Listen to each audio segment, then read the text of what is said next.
오늘은 연중제 19주일입니다. 오늘 독서와 복음은 믿음과 실천의 문제에 대해 우리에게 말하고 있습니다.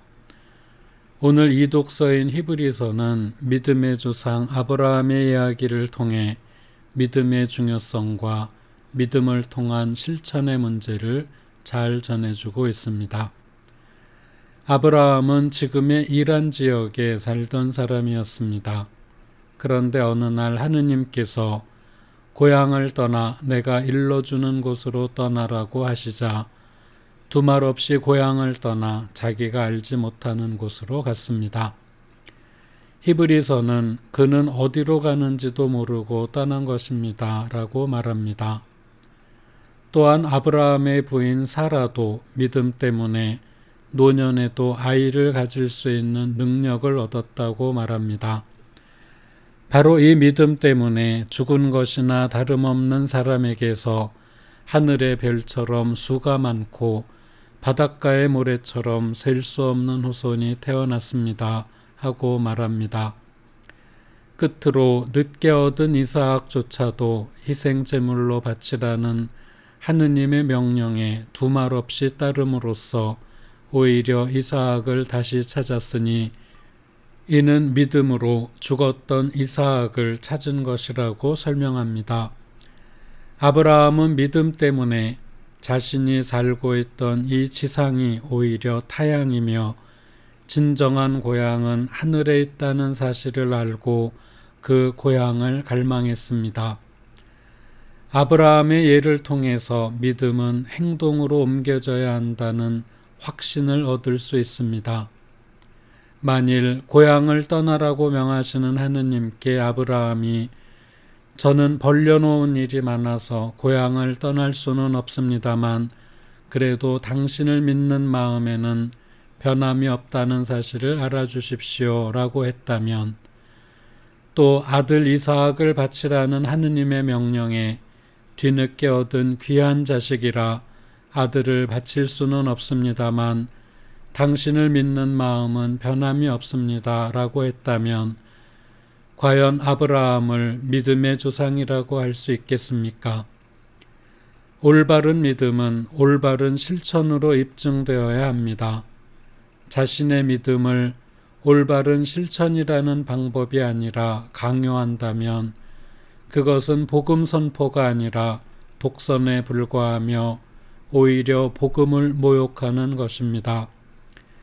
사도 바오로께서는 올바른 영, 곧 진리의 성령께서 맺어주시는 열매를 갈라티아서 5장 22절에서 8가지로 요약하고 있습니다. 성령의 열매는 사랑, 기쁨, 평화, 인내, 호의, 선의, 성실, 온유, 절제입니다. 믿지 않는 이들도 수긍할 만한 선한 열매들입니다. 믿음을 가진 이들 또는 믿음을 가지고 있다고 스스로 주장하는 이들이 이러한 선한 열매를 맺지 못한 채 자신의 신앙을 다른 이에게 강요한다면 그것은 교만과 아집, 독선과 강요, 억압과 폭력으로 상대방의 양심을 해치는 범죄를 저지르는 것입니다. 예수 그리스도와 우리 순교자들, 성인들은 자신의 목숨을 내놓거나 자신의 삶을 희생하신 분들이지 다른 이들을 죽이거나 죽도록 괴롭히신 분들이 아닙니다. 사람은 천사도 될 수 있고 악마도 될 수 있습니다. 사람은 얼굴도 보지 못한 다른 사람을 위해 희생의 삶을 살 수도 있지만 또 한편 하느님의 이름으로 신앙의 이름으로 사람을 죽이거나 해치고도 떳떳해할 만큼 악마같이 될 수도 있습니다. 교우들 가운데 강요에 의해서 세례를 받으신 분은 없을 것입니다. 예비신자 교리를 시작할 때 누군가 옆에서 조금 강하게 권유했을 수는 있지만 아주 약간이라도 자신이 원했기 때문에 세례 성사를 받으셨을 것입니다. 유아 세례를 받으신 분도 마찬가지입니다. 유아 세례는 나 자신이 선택한 것이 아니었다 할지라도 지금까지 신앙생활을 하고 있다면 그것은 누군가 나에게 신앙을 강요한 것이 아니라 나 자신이 믿음의 생활을 선택했다는 뜻입니다. 내가 믿기로 결심했다면 나 자신이 믿음으로 변화해야지 믿음을 내 맘대로 변조해서는 안 될 것입니다. 나 자신이 믿음으로 변화했다는 증거가 바로 올바른 실천입니다.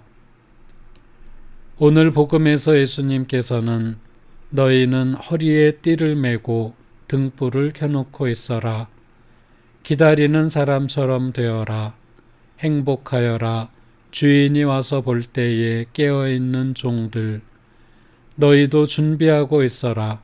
너희가 생각하지도 않은 때에 사람의 아들이 올 것이다 하시며 기다림에 대해 말씀하십니다.